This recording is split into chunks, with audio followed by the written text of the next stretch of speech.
Alors, bienvenue. Ça me fait plaisir de vous voir en vrai, de vous voir en grand nombre aujourd'hui pour discuter du programme S'orienter. Normalement, tout le monde l'a reçu par courriel, c'est bon? OK, parfait, excellent. Donc, Patricia Diane, je suis professeure à l'Université de Sherbrooke. Ça me fait plaisir d'être avec vous pour vous parler d'accès. C'est un moyen d'accès, dans le fond, aux services d'orientation, qui est des services d'orientation et d'emploi en groupe, avec un programme qui va vraiment travailler sur les représentations limitantes. Je vais définir c'est quoi une représentation limitante, mais on vise vraiment à travailler à ce que, comme Eddie le disait, que les gens puissent vraiment avoir les possibilités qu'ils veulent de s'orienter dans des choix qui ont des raisons de valoriser ou de choisir un emploi qui ont des raisons de valoriser. Donc, je ne suis pas seule dans ce projet. C'est un projet qui a été subventionné par le ministère de l'Éducation avec le Fonds d'action concertée. Et le chercheur principal, c'était Sylvain Bourdon. Et vous voyez la liste là, des personnes qui ont contribué à monter la recherche en entier. Donc, contexte de la recherche. Donc, les représentations du marché du travail, je sais que c'est quelque chose que vous voyez dans les personnes que vous accompagnez. Ça continue d'avoir un poids important.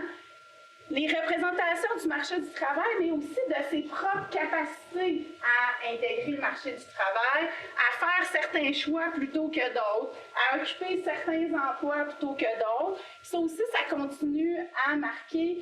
Malgré toutes les interventions qu'on fait, hein, on y travaille dans nos interventions, mais ça continue de marquer les choix d'orientation. On voit encore des différences de genre, notamment, si on prend cet axe-là particulièrement, au regard des aspirations puis du rapport au travail. Donc, des travaux assez récents montrent qu'il y a encore des écarts dans la participation à certaines filières qui sont non traditionnelles, à la fois au post-secondaire et au secondaire. Donc, dans les différentes échelles, il y a encore des différences. Puis, les aspirations vont jouer un rôle important et les représentations sur le fait ou non, par exemple, de s'intéresser à des parcours qui sont non traditionnels. Puis, les aspirations, je ne vous apprends rien avec ça, ce n'est pas un choix seulement rationnel. Hein, ça implique aussi une partie d'émotion dans la réalisation du choix. Il y a plusieurs, dans le fond, historiquement, les modèles de prise de décision ont été des modèles de prise de décision qui étaient essentiellement rationnels. Mais là, ce qu'on voit, c'est que cette décision-là, puis c'est vraiment pas nouveau, on l'a travaillé, mais ça continue d'impliquer des dimensions qui sont aussi des dimensions affectives, des dimensions aussi de représentation des possibilités. Donc, on est aussi encore ancré, bien qu'il y ait de la souplesse qui se soit installée avec les années, dans certaines structures sociales, notamment celles de classe, de genre. Même si ces effets-là se font plus diffus qu'auparavant, ça reste quand même présent dans certains choix que les gens font. Ce qu'on va voir par ailleurs, c'est que dans les plantations de s'orienter, ce qu'on a vu, c'est que les personnes nous disent ben, pas vraiment. Dans le fond, est-ce qu'il y a des différences? Mais non, tout le monde peut faire. D'emblée, là, quand on commence l'intervention, ils nous disent ben, tout le monde peut faire tout au Québec. Dans le fond, tout est ouvert. Il n'y a pas vraiment, ça n'existe plus vraiment, ça, des enjeux de genre. Je peux faire ce que je veux. Peu importe mon milieu, je peux faire ce que je veux. Ça, c'est le début. Quand on commence l'intervention, vous l'avez probablement souvent entendu aussi. Donc, mais on persiste et signe à dire qu'il y a des représentations, il y a plusieurs origines aux représentations limitantes, dont le fait d'appartenir selon notre genre, selon notre origine culturelle, notre origine sociale. Qu'est-ce que ça veut dire, origine sociale? Hein? Ça veut dire que je peux me dire, ben, moi, dans mon milieu, il y a personne qui est allé à l'université et donc, c'est pas possible pour moi d'y aller. C'est juste comme pas une option. Puis, simplement, ils vont peut-être pas vous dire ça, mais quand vous allez regarder les métiers, les professions, ils vont tous les enlever. Non, non, non, ça, on ne regardera pas ça. Non, ça, c'est pas nécessaire. Ça, non, ce niveau-là, on ne le regardera pas. C'est assez subtil, là. Ça ne sera pas, selon mes représentations limitantes, je ne peux pas faire ce choix-là. Ça ne se passera pas comme ça. Mais c'est quand même, sur des éléments, ça va venir influencer les choix. Souvent de manière non consciente. C'est pour ça que je vous dis, c'est pas nécessairement ce discours-là qui vont tenir, mais ça va quand même les influencer. Donc, un travail sur des représentations limitantes, c'est un travail qui est complexe parce que la représentation, elle peut s'être installée dans différentes sphères de vie sociale de la personne, dans ses interactions avec le milieu scolaire, parce que ça ne se développe pas tout seul. Donc, dans ses interactions avec le milieu scolaire, dans ses interactions avec le milieu familial, dans ses interactions avec le milieu de l'emploi aussi. Donc, ça peut amener le jeune adulte à avoir une perception limitante de ses possibilités. Ça demande donc ce travail-là d'être exposé à une pluralité de perspectives, à d'autres façons de penser pour mettre en dialogue la façon dont je le conçois et comment ça m'affecte cette conception-là.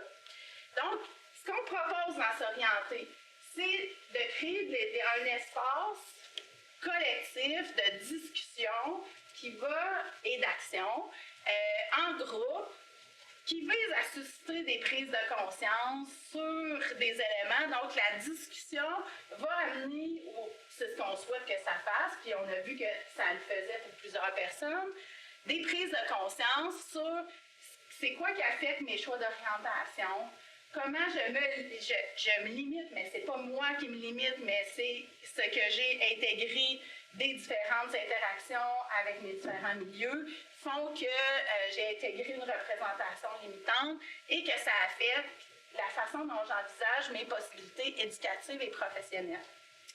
En quoi c'est en lien avec l'accès à l'orientation? Hein? C'est quand même le terme du colloque. En quoi ce que je dis c'est en lien?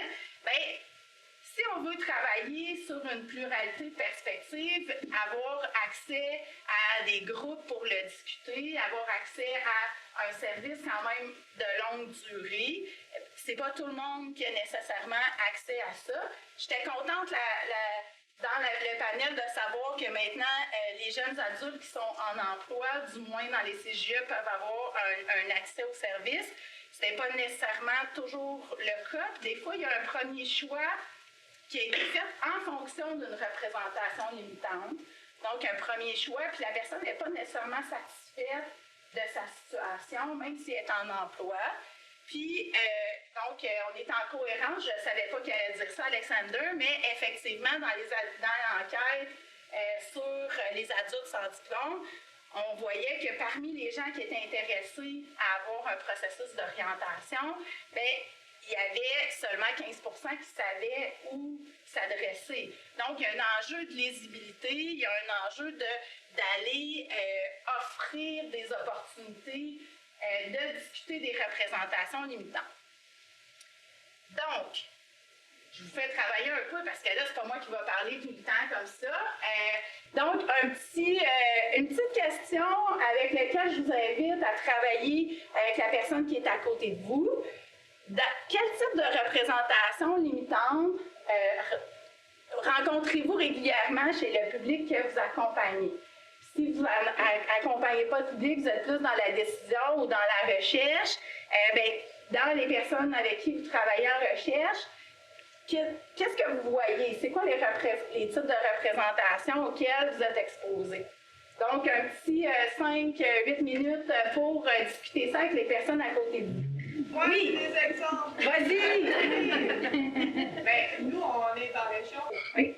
Donc, on est à un endroit, comme Marie l'a nommé super bien, c'est qu'on est déjà dans un endroit où il n'y a pas de cégep, par exemple, des choses comme ça. Fait que déjà, pour les gens, souvent, c'est dans une scolarité un peu pas précaire, mais tu sais, c'est pas rare qu'on rencontre des clients qui ont un maximum de secondaire 2. Fait que c'est de penser à aller, non seulement ils ne baignent pas dans ce milieu-là, mais en plus, c'est pas accessible physiquement nécessairement. Fait que ça, je pense que ça fait que c'est pas un choix d'emblée naturel pour eux en général, d'aller, mettons, juste ne serait-ce qu'au cégep, puis même encore plus à l'université. C'est comme si tu es obligé d'avoir de l'ambition et sortir de ta boîte déjà si tu veux tout faire. Fait que ils vont se dire, mettons, c'est pas la représentation, c'est pas fait pour moi, c'est pas accessible, mettons. C'est des gens qui ont eu de la difficulté à l'école, justement. Ils sont comme, ben non, comme on disait, le système scolaire, c'est pas fait pour moi, ou l'école, c'est pas fait pour moi, mais ils tomberaient dans un environnement, comme les adultes, c'est complètement différent du secondaire, ou juste dans un domaine qui les interpelle parce que ça vient chercher le plus leur intérêt, ça serait complètement différent. Donc, une représentation que l'école, ça, c'en est une. L'école, c'est pas fait pour moi. Hein? C'est comme, où je réussirai pas, j'ai pas la capacité de réussir. Ça, c'en est une autre. D'autres types, oui? Moi, je suis en formation professionnelle. On a une partie de notre clientèle immigrante qui viennent, on en parlait, là, soit d'Haïti ou de l'Afrique. Les femmes qui viennent de ce secteur-là sont souvent presque obligées d'aller en santé. Ils se voient préposés bénéficiaires ou infirmières auxiliaires, quelquefois, mais surtout préposés bénéficiaires. Quand on regarde, est-ce qu'il y a d'autres choses, c'est comme si ça ne se peut pas avoir d'autres choses, parce que c'est ça qu'il faut faire. Parfois, c'est parce que dans leur pays d'origine, ils exercent ce métier-là, ils veulent poursuivre, mais souvent, c'est comme c'est la seule issue ici pour s'intégrer. Et le CIUS a des bonnes conditions de travail, des bons salaires, donc une sécurité. Quand tu arrives dans un nouveau pays, ça fait quelques années que tu es ici, tu peux trouver, parce que jusqu'à là, ils ont fait job par-là pour nourrir la famille. C'est comme si ça fait un silo, là. Fait qu'ils essayent de regarder les autres possibilités. C'est comme si c'est celle-là qui est accessible. Là. Okay. Oui? Dans un autre sens, moi, je travaille en médecine à Sherbrooke, à la mission, et puis ce que je constate beaucoup avec cette clientèle-là, c'est qu'ils ont la pensée limitante, justement, qu'ils ne peuvent faire que ce métier, ils n'ont pas de plan B. Et puis, on a beaucoup à travailler avec ça, le fait qu'ils vont suivre la ligne des parents. C'est souvent les parents qui ont l'intérêt, qui veulent, puis parce qu'ils étaient de père en fille, etc. Là. Je trouve que c'est quelque chose qui est réalisé. Dans l'accompagnement que les étudiants font en ce moment, l'orientation, on voit aussi certaines spécialités, que c'est ça, ou c'est cette spécialité-là, ou pas du tout, ou rien. Là. OK? D'autres, oui? Au niveau des classes sociales. Les gens qui ont grandi dans un milieu défavorisé, moi, j'ai vu beaucoup que quand on parle des emplois qui les intéressent, leurs intérêts, ne serait-ce que du domaine, ça reste beaucoup dans des emplois qui sont dans des emplois d'entrée. C'est qu'ils ne vont pas nécessairement aller plus loin dans le développement de leurs compétences ou de leur carrière. Parce que c'est ça qu'ils ont connu toute leur vie avec leurs parents, leurs oncles, leurs tantes et tout ça. Ils ne pensent même pas aller plus loin que ça. Donc, si on fait de l'exploration, ils vont dire non, ça c'est pas pour moi, c'est pas une possibilité. Donc, effectivement, on voit beaucoup en termes de est-ce que je vais être capable ou pas. Vous allez voir que les résultats que je vais présenter, le travail, il se passe beaucoup à ce niveau-là. Mais des fois, c'est aussi selon mon genre, j'ai jamais vu une femme faire ce métier-là ou un homme faire ce métier-là. J'ai des stéréotypes de dire, ben c'est pas fait pour un homme de faire, par exemple, ce métier-là. Donc ça aussi, ça demeure, c'est un exemple de représentation que vous pouvez avoir à travailler. Pour le travailler, dans le fond, dans la recherche, on a choisi de concevoir et d'expérimenter. Vous voyez tous les autres objectifs de la recherche, mais celui dont je vais vous parler aujourd'hui, c'est vraiment spécifiquement sur la conception. Là, ça a été d'abord pensé dans différents milieux scolaires, une série d'interventions en groupe pour mieux outiller les élèves, puis dans élèves, via la formation générale des adultes, fait que des jeunes adultes, à outiller pour contrer des effets négatifs de certains rapports au travail duquel rentrent aussi les représentations.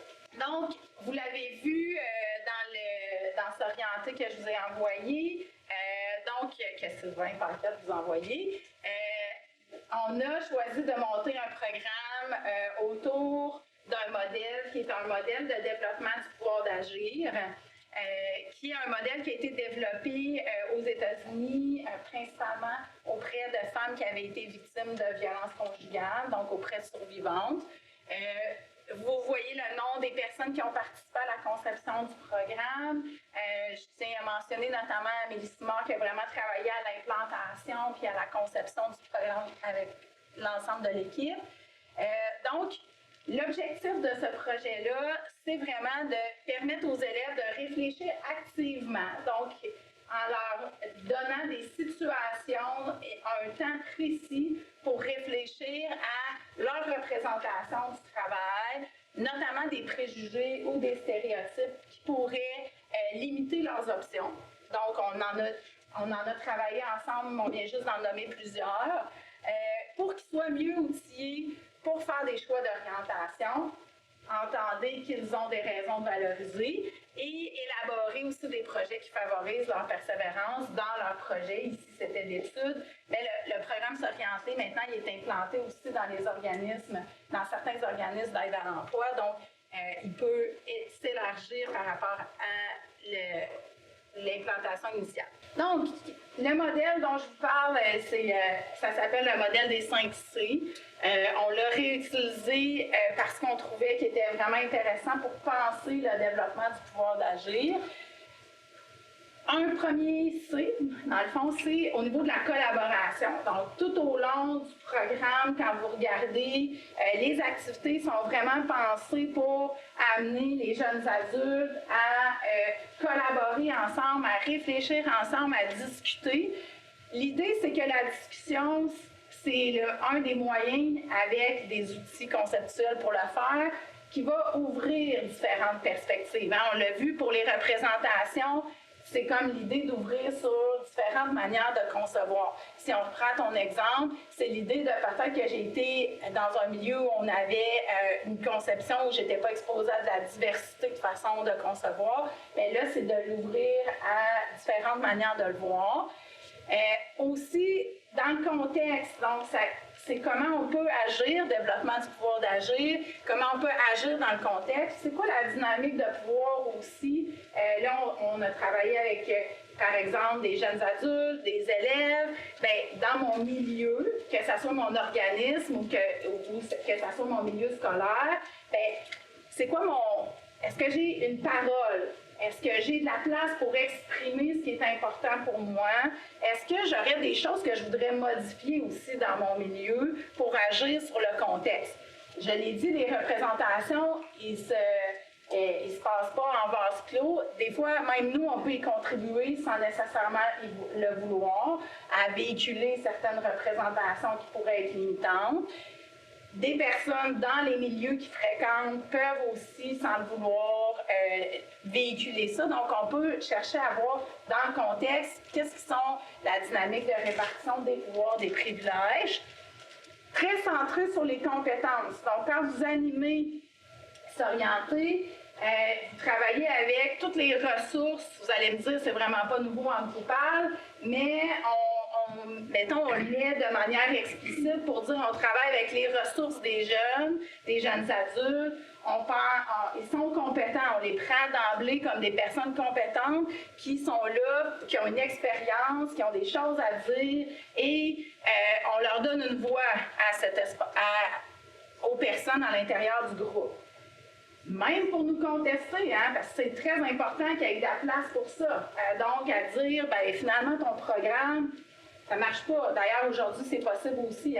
Mais, donc, de dire, ben non, c'est pas ça qu'on veut faire. On aurait le goût de faire plutôt autre chose. OK, mais on va en discuter. Conscience critique, donc avoir un peu la conscience de qu'est-ce qui m'affecte.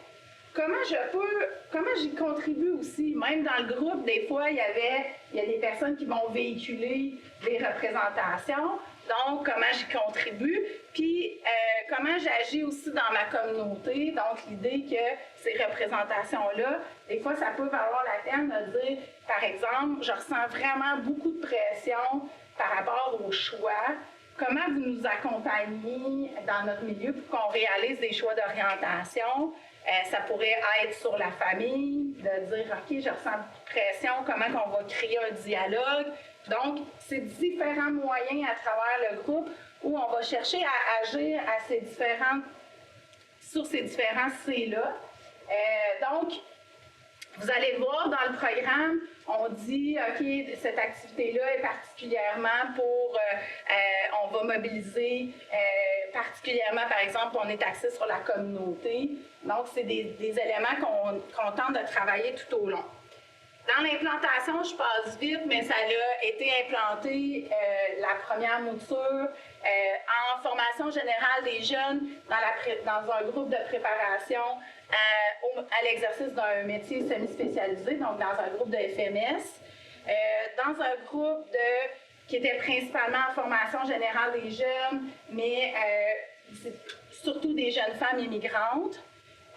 Dans un cours de sciences et techno en 4e secondaire régulier, dans un groupe où il y avait identification d'un risque pour les personnes, un risque de perte de motivation par rapport au parcours. C'est l'enseignant qui est venu nous chercher en disant ces jeunes-là, ils ont besoin d'orientation. Moi, j'y connais rien. Là. Il est en sciences techno, il dit je connais rien, mais assurément, là, ça pourrait m'aider dans mon cours. En formation générale des adultes, donc c'est les résultats que je vais vous présenter, les verbatims tout à l'heure sont issus de ce groupe-là, au cégep et à l'université. Ça a donné lieu, on a revu des choses à la suite d'une première expérimentation, puis comme je vous disais, c'est maintenant implanté là, dans des organismes d'aide à l'emploi. Le programme, donc ça vous l'avez eu, c'est la page couverture du programme. Il y a comme deux façons de l'implanter, puis après ça, une fois qu'il est lancé, bien, vous allez l'implanter avec toute votre créativité. Vous allez y ajouter des activités, vous allez dire, bon, bien,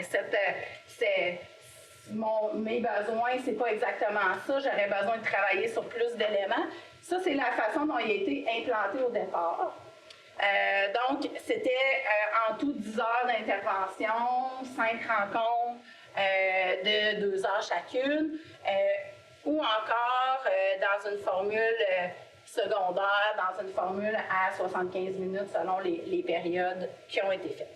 Les activités, dans le fond, vous avez toujours la partie où on vous dit sur quoi on veut travailler dans cette activité-là, évidemment. Quel est l'objectif ou le but de cette activité? Ça va être dans le « en bref ». Donc, par exemple, dans l'activité « à la source », on veut chercher à voir en quoi les représentations vont venir influencer, c'est pas nommé tout à fait comme ça, mais comment ça va venir influencer la façon dont je cherche de l'information. Qui je consulte quand je vais chercher mon information? C'est qui les acteurs auprès de qui je m'informe et quelles sources je vais consulter lorsque je vais chercher de l'information. Donc, ce que ça donne, c'est qu'il y a des zones plus proches. Donc, la zone des personnes à qui je réfère régulièrement lorsque je vais chercher de l'information. Souvent, ça va être famille, amis. Donc, c'est des personnes avec qui... donc, je vais me fier à leur expérience. Leur expérience du marché du travail, leur expérience d'une profession. Mes amis vont me dire « Ah oui, cet employeur-là, il est vraiment super, on peut faire telle chose. » Si ça se limite à ça, bien, ça se pourrait qu'on n'ait pas une vision complète des possibilités parce qu'on se limite. Puis des fois, il y a des personnes qui vont dire au contraire, ben non, moi je vais aller plus sur les sites officiels. Puis après ça, on regarde les différentes zones, donc qu'est-ce qu'ils vont consulter. Puis c'est une bonne occasion, après ça on le présente en groupe, de voir est-ce que, évidemment, à la suite de ça, on va voir des sites plus officiels, mais est-ce qu'il n'y a pas déjà là, dans ma manière de m'informer, des enjeux? On l'a vu, les réseaux sociaux sont un lieu d'information important. Dans le cadre de la pandémie, on a vu que des fois, c'est une bonne nouvelle, des fois, pas mal moins. Hein? Donc, c'est un peu la même chose pour les jeunes, donc les jeunes adultes. C'est aussi de prendre le temps de voir, OK, comment je m'informe, puis ça a quoi comme impact? Qu'est-ce que ça a comme impact sur mes choix? Donc, les faire discuter, encore une fois, c'est des acteurs compétents. Hein?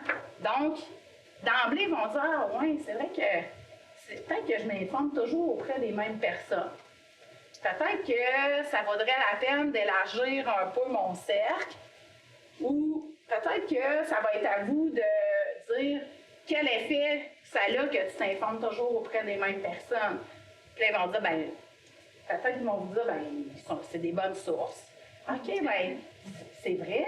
Si on élargissait un petit peu les sources, je vais t'en montrer d'autres. Peut-être que ça va te parler, peut-être que non. Mais on va comme élargir les sources avec des sources peut-être plus officielles d'information sur la formation et le travail. C'est un exemple d'activité, juste pour vous montrer un peu comment on les a construits, puis que dans toutes les activités, il y a des espaces de discussion en groupe où on a toujours en tête l'idée de dire, OK, comment on peut les amener à faire un choix d'orientation où ils sont conscients de qu'est-ce qui pèse sur leur choix, qui sont conscients de, OK, qu'est-ce qui m'empêche de faire présentement ce que je voudrais faire?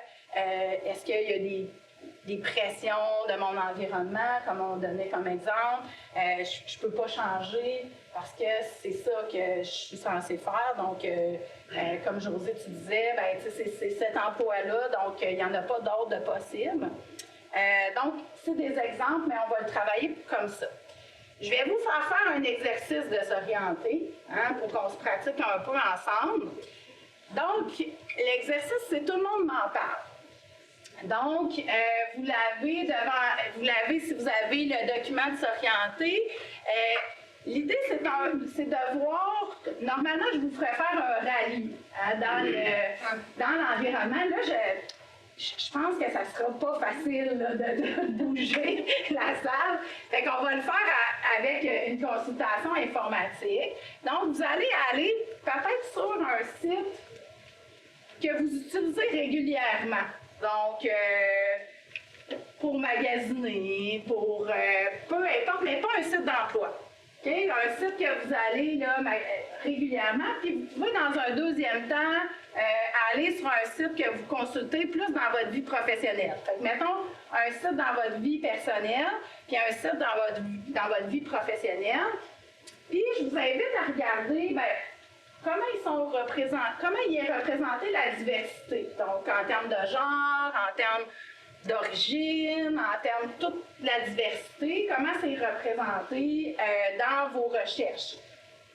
En lien avec le travail, en lien avec les métiers et les professions. Hein? Donc, dans vos sites, si vous ne trouvez rien dans le premier site que vous consultez, allez-y dans le second. Mais par exemple, s'il y a une publicité, s'il y a qu'est-ce que vous voyez dans cette publicité-là? Sinon, vous pouvez ouvrir votre site de journal. Fait que je vous laisse regarder un peu comment il est représenté le travail et les professions. Est-ce que vous avez vu une différence entre vos sites de consultation plus personnels puis les sites de consultation plus liés à l'emploi sur l'exposition à de la diversité en emploi? Est-ce que vous avez vu des différences entre les deux sites, les deux types de sites? Oui, non? Pas nécessairement. OK. On avait un site, moi personnellement, je m'attends à ce que les sites d'emploi, on soit des modèles. Hein? On ne l'est pas. On ne l'est pas. Donc c'est ça ma question. Est-ce qu'on l'est finalement? Donc, non. Alors, moi, je suis allée voir notre site de formation professionnelle. C'est nos élèves. C'est que des élèves blancs. On a des élèves de top gym. Toutes nos photos, là, je regarde, c'est juste des élèves blancs, stéréotypés.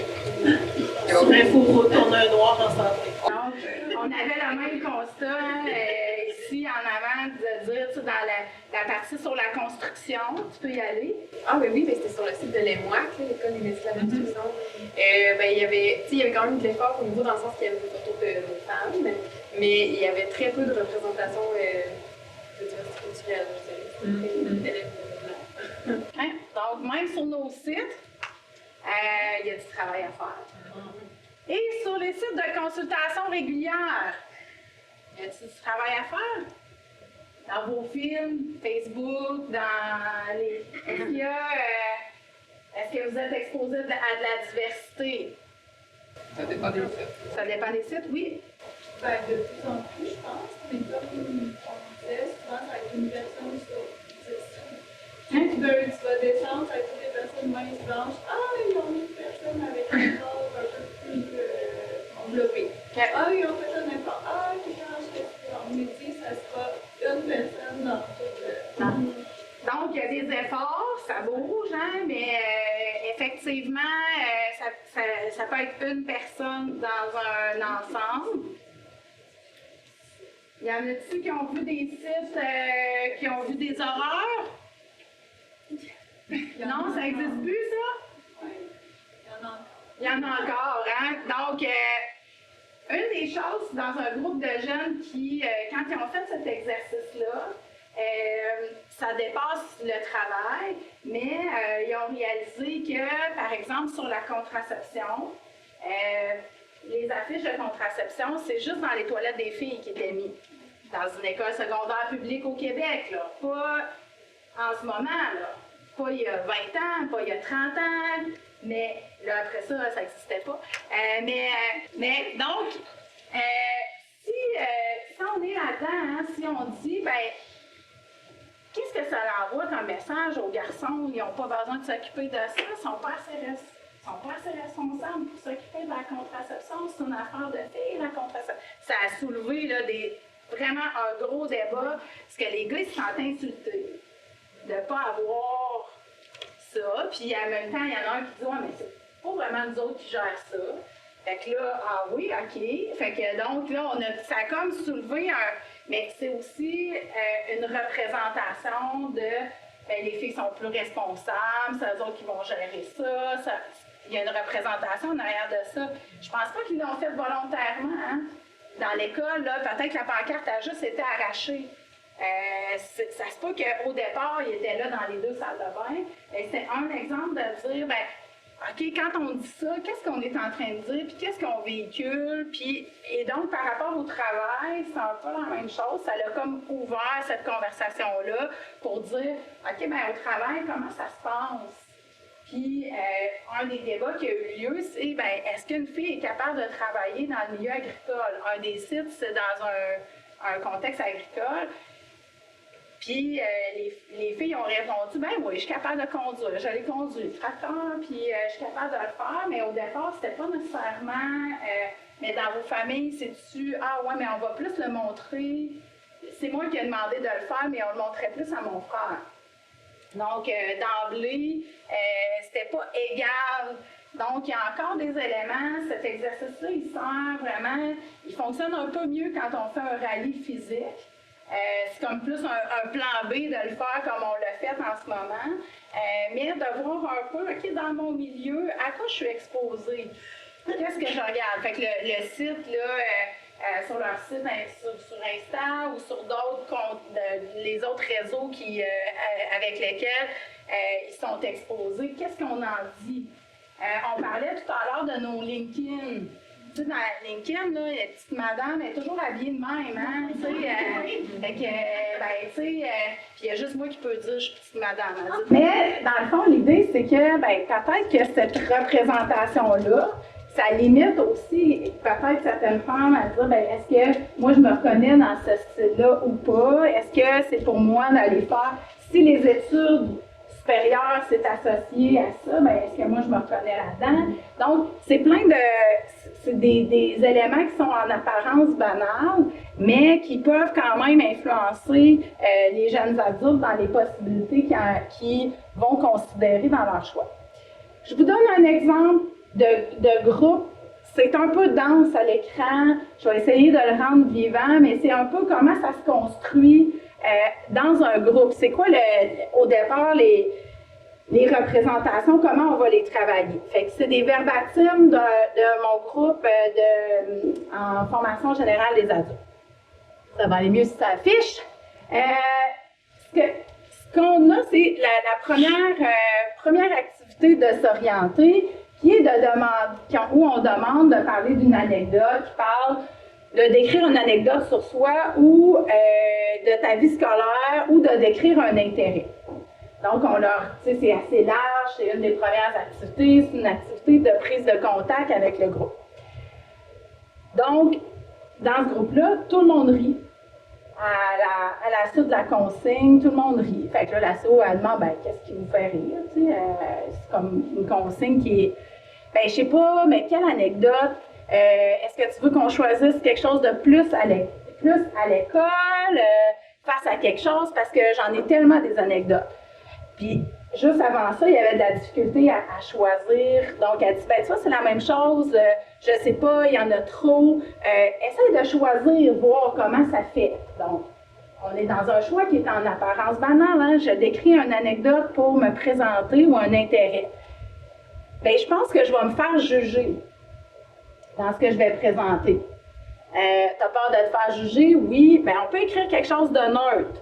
Ben, comme quoi, c'est ça le problème, j'ai pas d'idée, je sais pas quoi faire. Donc, ça continue, les personnes ne sont pas en mesure, ils n'arrivent pas à répondre à la consigne.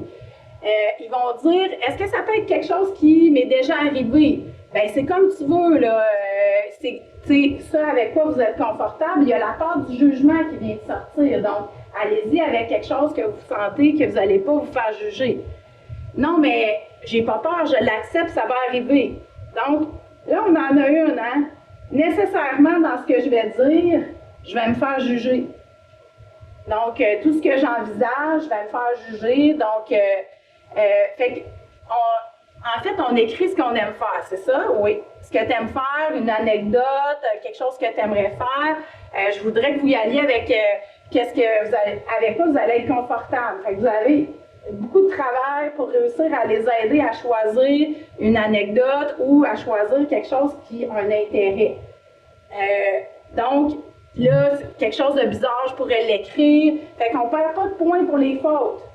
Là, c'est une autre étape, là. OK, on décrit une anecdote, on décrit un intérêt. Pour vous, là, si je vous demande un intérêt, vous allez me le dire tout de suite. Là, vous voyez tout ce que ça demande comme travail dans le groupe juste pour décrire un intérêt, là. Ah, si j'ai pas d'idée, ben, c'est comme pour nous déjeuner, c'est pour faire bouger, puis en même temps, ça nous fait nous lever, puis c'est un choix à petite échelle. Donc, elle leur dit, tu sais, c'est un petit choix, mais on s'habitue à faire des choix ensemble. C'est pas obligé d'être parfait. Donc, de quoi ça a l'air? C'est obligé d'être parfait? C'est-tu correct? Qu'est-ce que les autres vont penser? C'est tout ça qui joue dans le fait de faire un choix de travail. Fait qu'elle les ramène à l'idée que c'est un choix de travail. Bon, est-ce que tu en écris une toi aussi? Oui, je me commets aussi, je ne vous laisse pas tout seul là-dedans. Donc, la personne, elle va le faire aussi, l'exercice. Vous voyez, dans le fond, que l'exercice de choisir, ça les stresse, ils ne savent pas trop quoi répondre, ça les rend un peu dans la confusion. Ensuite, une autre activité va leur demander, encore une fois, de choisir un intérêt pour se représenter.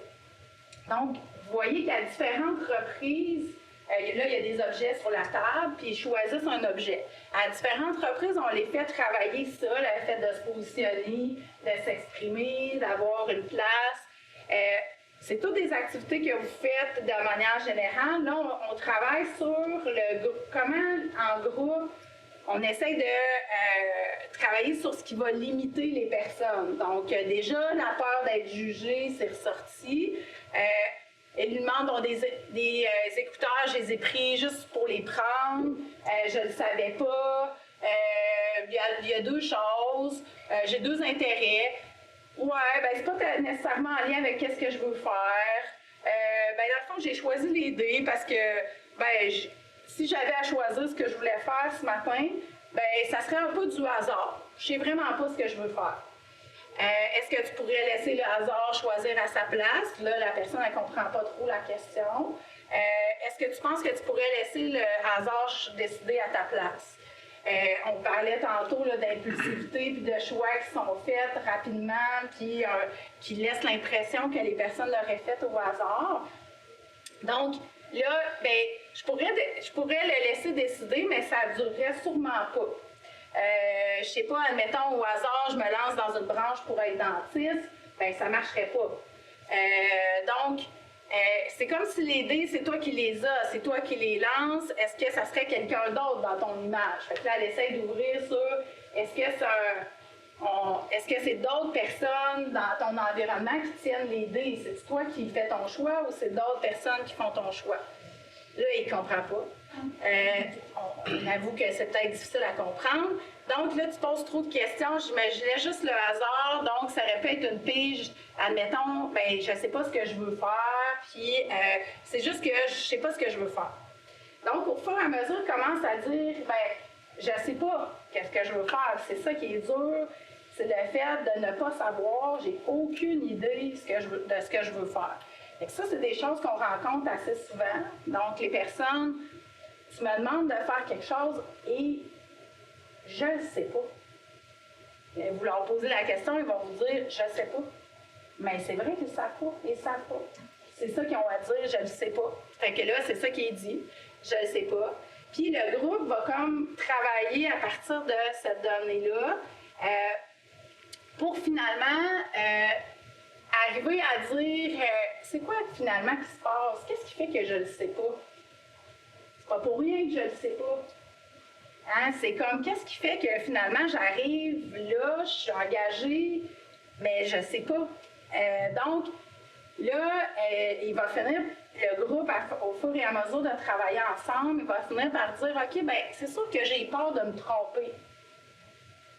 Je le sais pas, puis j'ai peur de me tromper. C'est pas tout à fait la même chose. Hein? C'est comme on dit OK, bien, je le sais pas parce que j'ai peur de me tromper. J'ai peur de tout chier. J'ai peur de ne pas trouver ce que je veux faire, de réussir à avoir un métier.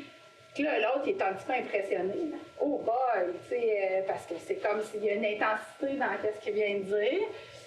Se tromper. Donc, c'est ça ton risque, toi. Dans le fond, dans le fait de faire un choix, ton risque, c'est de te tromper. Donc, ben oui, j'arrête pas de me tromper tout le temps. J'ai le goût de faire une chose une journée, puis ben ça fonctionne pas. 2 semaines après, je suis comme impulsif un peu. Tu sais, j'ai comme... puis là, j'ai le goût de faire quelque chose, c'est vraiment intense. Puis je me dis, ah oui, je veux faire ça. Puis 2 semaines après, ah si, je pense même plus. Fait que c'est comme, c'est même plus là dans mon projet. Donc, c'est ça qui me fâche. Puis ça va amener d'autres personnes à dire dans le groupe qu'elles autres aussi sont fâchées de ne pas y arriver. Fait qu'au départ, hein, c'est comme tu me poses une question, je ne sais pas, de quoi tu parles, pourquoi tu me demandes de choisir un intérêt. T'sais, on voit qu'au départ, les activités ont moins de sens, mais là, au fur et à mesure, c'est comme c'est ça qui est en train de jouer, hein, je ne sais pas, ça m'enrage de ne pas le savoir. Puis là, la SO a dit, est-ce qu'on peut savoir à 100%? Non. Les autres, est-ce que vous pensez qu'on peut savoir à 100% dans les choix, quand on arrive pour faire un choix? Non, mais c'est d'avoir assez d'orgueil, assez de volonté pour, tu te dis, ben on va y arriver. Même si tu n'es pas sûr à 100%, je suis décidée et je vais m'y rendre. Donc, toi, tu fais confiance à ta capacité d'atteindre tes objectifs. Non, mais je pense qu'il faudrait que je me fasse confiance. Il faudrait que j'y arrive à me faire confiance dans mes capacités. Donc, tu aimerais arriver à ça. Donc, l'idée là-dedans, c'est au fur et à mesure dans le groupe, on va travailler ça, on va essayer d'aider à prendre conscience. Là, on le voit plus ou moins dans les extrêmes, mais il y a aussi le fait que dans leur environnement, ils avaient vécu des difficultés à l'école, comme vous l'avez nommé, puis ça peut faire que, dans l'exemple que tu donnais tout à l'heure, ben, j'ai vécu des difficultés, fait que je pense pas que je peux y arriver. Mais là, dans ce groupe-là, on avait beaucoup de personnes qui avaient comme la représentation, qui n'avaient pas nécessairement les capacités pour arriver au choix. Fait qu'il y a comme une prise de conscience progressive qui se fait par la discussion dans le groupe. Vous voyez qu'au départ, elle ne parle pas, mais elle finit par dire hey, « moi aussi, ça m'enrage finalement de ne pas réussir à y arriver, d'avoir l'impression d'échouer dans ma capacité à faire un choix professionnel. » Donc, le travail du groupe, finalement, quelques exemples de qu'est-ce que ça donne pour les personnes. Donc, il y a une capacité à s'affirmer progressivement qui est là, de manière positive. Sur leur capacité, c'est pas une transformation, là, c'est vraiment progressif, là, ça ne change pas du jour au lendemain, mais c'est l'idée qu'ils vont arriver à dire, par exemple, au départ, une des personnes, c'est dans ces mots, là, c'est pas moi qui dis ça comme ça, mais il s'adossait l'étiquette au départ de hostile dépressif d'avis. C'est pas très positif pour décrire ce qu'il est. Il met un peu sa peur à distance, de dire OK, j'ai peur, dans le fond, j'ai peur de me tromper, j'ai peur de me faire juger. Puis il va dire ben, le groupe, ça m'a appris à prendre des risques un peu plus. Bon, ça m'a appris qu'il faut croire en soi. Si, admettons, tel job, il y a telle perspective d'emploi, est-ce que ça serait fait pour moi? Juste d'aller prendre des initiatives, de faire des recherches. Donc, d'aller voir les COC, si j'en ai besoin. Je peux avoir des bonnes réponses. Puis je pense que ça, c'est positif. Donc, il voit qu'il est plus actif dans ses démarches. Comme s'il faut mettre la peur de côté. Je vais essayer d'aller là-bas, puis on ne sait pas, peut-être que je pourrais réussir finalement. Hein? Peut-être que c'est la meilleure chose qui peut nous arriver. Fait que je pense plus positivement, puis c'est pas l'idée de penser positif, hein? C'est plus globalement, j'ai une meilleure vision de moi-même, puis je pense différemment, puis ça m'a aidé aussi à me concentrer plus sur le positif que le négatif. Puis là, dans le fond, parce que les entrevues ont lieu 3 mois après le groupe, là, il a terminé sa 4e secondaire, puis il envisage un DEP de mise en œuvre de matériaux composites. Donc, il y a comme un projet plus clair, il se voit un peu différemment. On n'est pas dans la révolution, mais on est dans quelque chose qui se produit, qui a eu un effet comme positif sur la façon dont la personne se représente, ses capacités, sa capacité à y arriver. Une autre personne va dire, il va élargir son lien avec les autres. Donc, dans le groupe, il va avoir travaillé un lien. Il dit, je me suis fait des amis dans mon milieu. J'ai comme élargi. Puis, ce qui retient de la CO, c'est qu'elle avait des belles choses à dire sur lui. Puis il reprend ses mots à elle pour dire « OK, ben quand tu me dis ça, peut-être que toi, finalement, je voyais des belles choses, tu nous poussais à voir plus loin que nous ce qu'on voyait. Tu sais, là, j'ai réussi à passer mon secondaire 3, j'ai décidé de changer de travail, j'ai plus confiance en moi, puis je persévère plus. Donc, OK, tu persévères plus. Bien, je persévère plus à l'école par rapport à ce que tu nous as dit en classe. Tu nous disais que je pouvais le faire, que je pouvais y arriver. Tu es conseillère d'orientation, tu sais de quoi tu parles. Bon. Là-dessus, des fois, là, dans le rapport de pouvoir, là-dessus, c'est pas parfait. Hein? On voit bien qu'il reprend le rôle de conseiller d'orientation comme si elle avait une vérité. Là, on pourrait remettre en question cet extrait-là. Parfois, notre rôle, il sert quand même. S'il utilise les mots qu'on a dit, c'est peut-être une première étape. Après ça, on pourrait travailler dans la conscience critique à dire ta parole, elle a une valeur autant que la mienne. Ce que tu penses de toi, c'est aussi important. Mais peut-être que dans une première étape, le fait qu'il utilise les mots de la conseillère pour se revoir puis revoir ses capacités, on pourrait en discuter, hein? Mais peut-être que c'est quelque chose qui est quand même positif dans ce cas-ci. Son projet d'orientation, là, il est engagé pour finir sa 5e secondaire, puis il veut être admis à l'IPIC. Donc, une personne, c'est plutôt un engagement qui est plus actif dans ses cours. Donc, elle était très gênée, parlait très peu. Et là, elle voit qu'elle est plus active dans ses cours, elle a plus une motivation à s'engager par elle-même. Donc, elle va dire, le groupe, ça me gêne vraiment. Donc, pour plusieurs personnes, juste le fait d'être dans le groupe, là, c'est un travail, c'est un effort, ça ne va pas de soi. Si vous leur proposez le groupe, beaucoup de monde vont vous dire, ben non, j'aime bien mieux avoir des services en individuel. Hein, ça va être plus personnalisé, ça va être...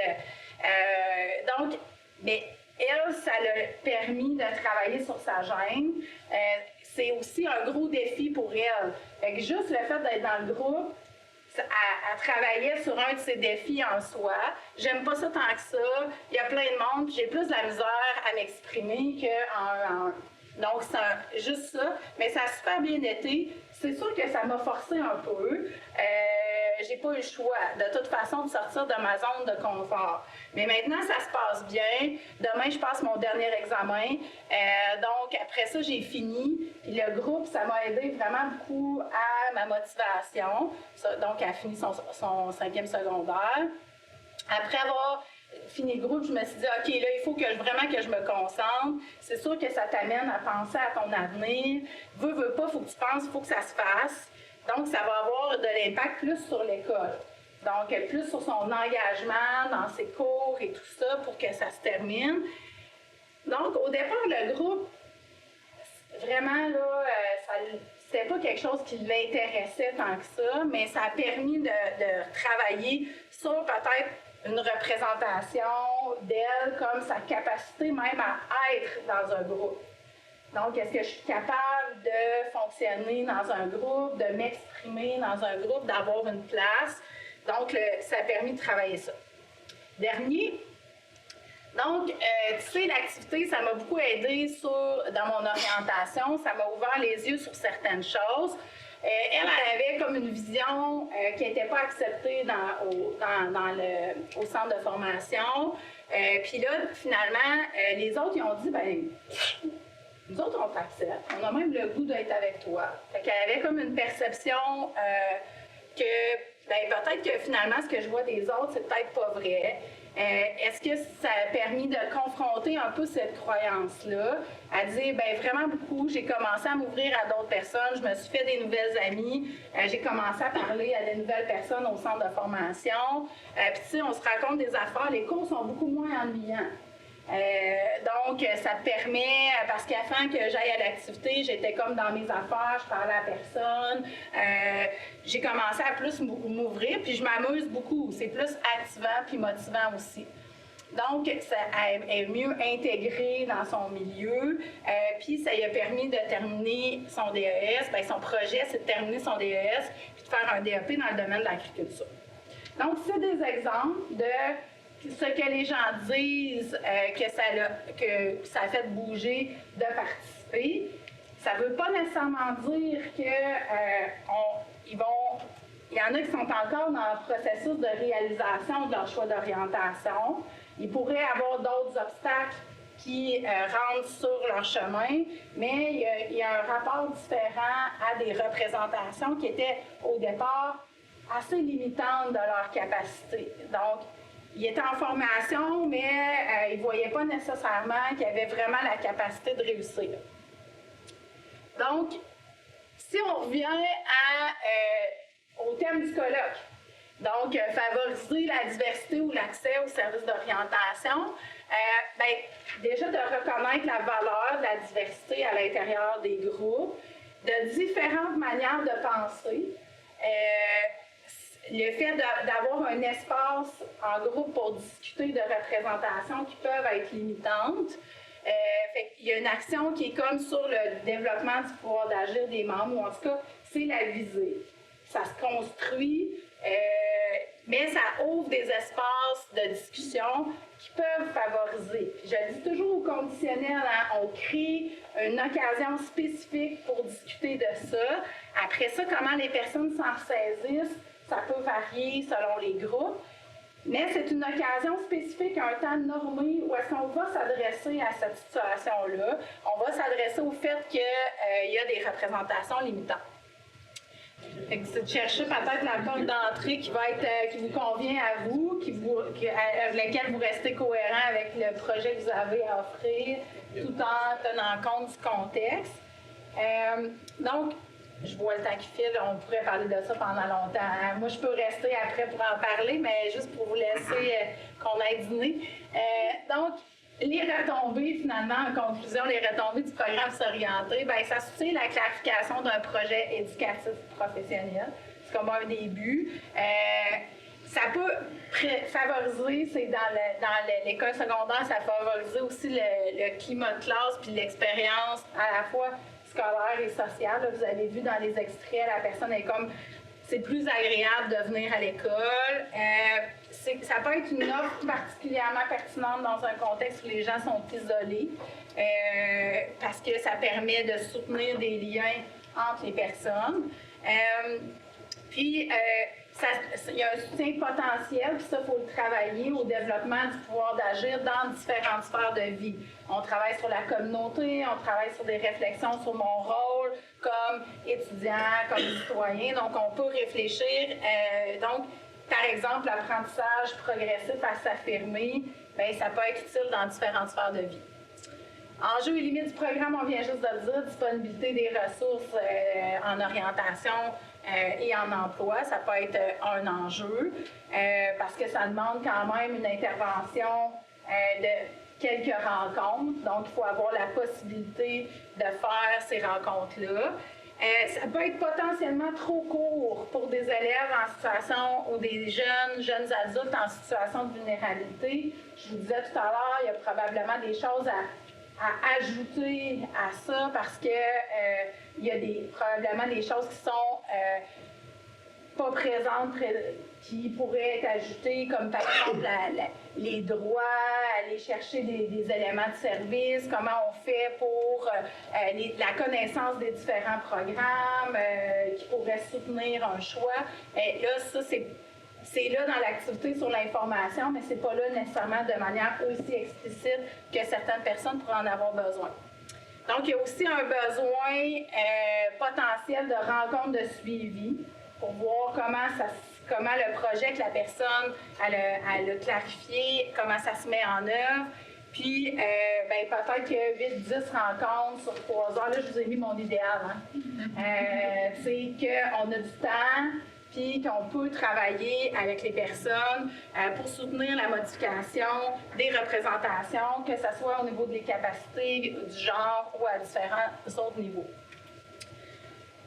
Autre chose, dans le fond, ça diffère, les rapports, je reviens sur le départ, mais ça diffère selon l'origine sociale des jeunes adultes. Même si, au départ, ils vont dire que les représentations genrées du travail, c'est plus pertinent, c'est d'une autre époque, mais on voit qu'il y a quand même des choses qui sont encore présentes. Le contexte pandémique, je n'ai pas besoin de vous dire que ça a exacerbé certaines inégalités pour certains jeunes et jeunes adultes. Et on n'a pas nécessairement d'études là-dessus, mais on peut penser que si j'ai vécu des difficultés dans mon parcours scolaire, dans ce contexte-là, je peux avoir conçu ou expérimenté que j'ai pas les capacités pour réussir mon projet. J'ai échoué des cours, j'ai pas été en mesure de poursuivre au cégep. Donc, ça peut être accentué. Puis, je l'ai mis en gras. Des fois, on se fait dire que le travail sur les représentations de genre, c'est plus vraiment d'actualité. Mais moi, je l'écris en gras. C'est un sujet qui est toujours d'actualité. Il y a eu beaucoup de travail qui ont été faits. Il y a quand même un travail à continuer à faire, notamment pour ouvrir des espaces professionnels plus larges. Donc, merci à tout le monde. Puis, je reste disponible. Je voulais vous dégager à temps pour le dîner, mais je reste disponible si vous voulez discuter.